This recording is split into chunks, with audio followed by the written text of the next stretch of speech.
Buenas tardes, mi nombre es Natalia Sánchez y hoy vengo a hablarles sobre el diagrama de tallos y hoja, diagrama de ojiva y polígono de frecuencia. Empezamos con el diagrama de tallo y hoja.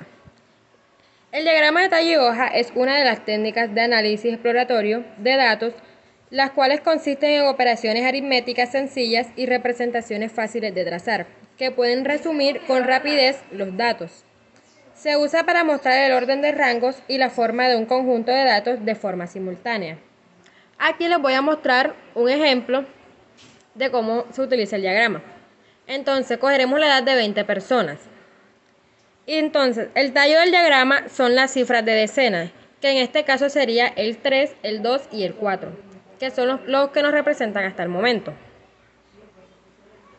Entonces, se representa la edad de un colectivo de número de 20 personas y que vamos a representar mediante de un diagrama de tallos y hojas. Como les dije anteriormente, los tallos son las cifras de decenas que son 2, 3 y 4. Después de eso se reordenan de menor a mayor, como está planteado aquí en el ejercicio. Después de ahí pasamos a ponerle las hojas a los tallos, que serían los números que acompañan a las cifras de decenas. Entonces, del 2 acompaña el 5, el 4, el 0 y así sucesivamente con los demás números.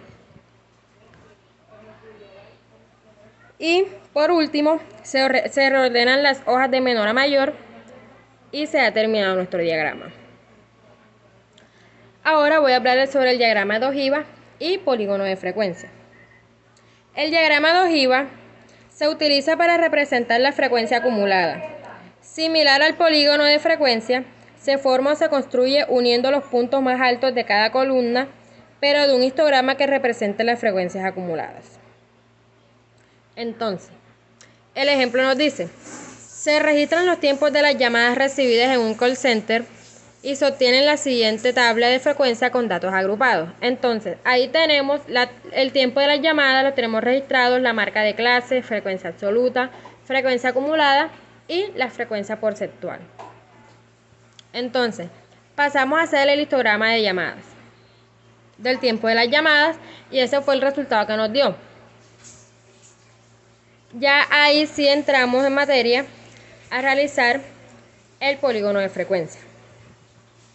El polígono de frecuencia es un gráfico que se forma uniendo los puntos medios de la parte superior de las barras mediante segmentos de recta. El polígono de frecuencia es de mucha utilidad cuando se representa más de una serie en una misma gráfica. Los polígonos de frecuencia se trazan tomando en cuenta las marcas de clase de cada barra. Entonces, como podemos ver aquí en el ejercicio, ahí nos está trazando la línea de todo el tiempo de las llamadas que se obtuvieron. Y ahora, a raíz de eso, realizamos el diagrama de ojiva. La ojiva es una gráfica asociada a la distribución de frecuencias acumuladas. Nos permite ver cuántos datos u observaciones se encuentran por encima o por debajo de determinado valor. Las ojivas se trazan tomando en cuenta los límites superiores de cada base o intervalo, es decir, tomando el extremo derecho de la parte superior de cada barra. Dibujar una ojiva es muy similar a dibujar un polígono de frecuencias acumuladas. Una ojiva también se puede construir con las frecuencias relativas acumuladas o frecuencias porcentuales acumuladas. Aquí tenemos el diagrama de la ojiva de los tiempos de llamadas. Ella nos muestra cuántos datos o observaciones se encuentran por encima o por debajo de cada valor que hicieron las llamadas. Muchas gracias.